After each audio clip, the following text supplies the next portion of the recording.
shiinuhu wuu beenin jiray inay boqolaal kun oo muslimiina ku hayaan xarumahan waaweyn ee sida aadka ah loo ilaaliyo laakiin iminka waxaana loo oggolaaday inaannu booqanno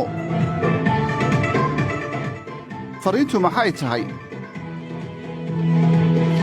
dadkani maaha maxaabiis laakiin waa arday iyaga oo aan waxba ka qabin oggolaaday in maskaxda laga beddelo waxaa la weyddiiyey in aan cidi soo khasbin qolyo mayal adag ayaa i helay waxaan halkan u imi inaan maskaxda ka saaro fikradahaasi adag saraakiisha dawladda ayaa nagu weheliyey waraysi kasta oo aannu qaadno kuwani waa muslimiinta shenjiyang wigaris iyo kazakhstanka iyo dadyowga kale ee laga tirada badan yahay oo maskaxdooda la beddelayo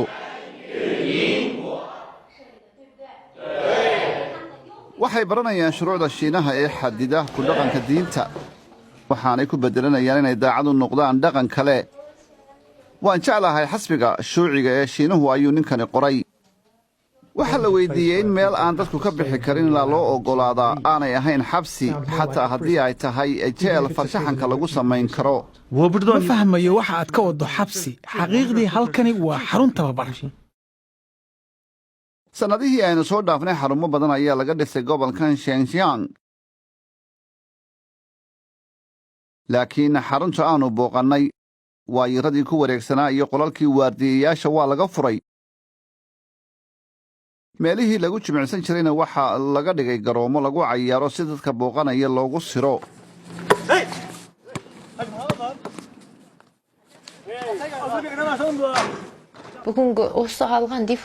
rakiima zembey oo iminka ku nool kasakhistaan ayaa b b c-da u sheegtay in loo xidhay oo keliya isticmaalka watsapka waxay la kulantay ciqaab iyo dhibaatooyin sida ay sheegtay markii lagu hayay xarumo dadka la geeyo oo halkani ka mid tahay waxa ay sheegtay in muuqaalada farxadda ah la tuso saraakiisha iyo saxafiyiinta soo booqata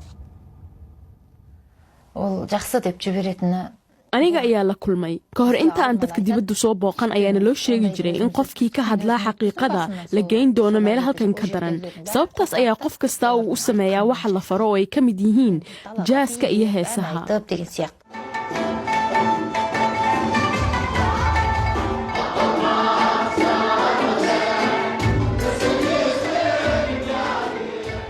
waxaa la isweyddiin karaa waxa ay dadkan saraakiisha u sheegeen ka hor intii aananu halkan soo gaadhin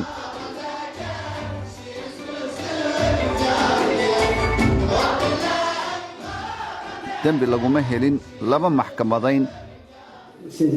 laakiin shiinuhu waxa uu aaminsan yahay inay go'aamin karaan dembi aanay gelin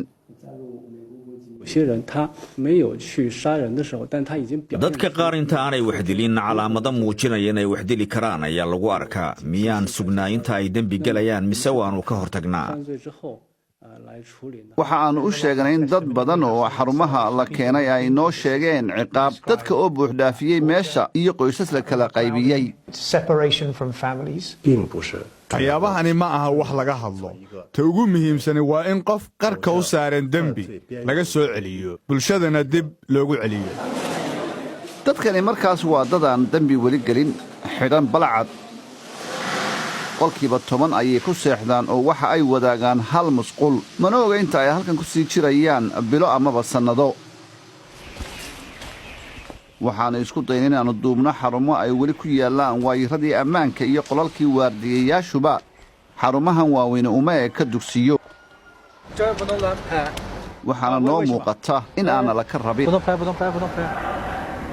habeennimadii ayaannu soo noqonnay si aannu u dhegaysanno codadka fikradaha dadka oo la beddelayo buuqa iyo qaylada oo habeenka la sii dumaya ayaa dareemaysaa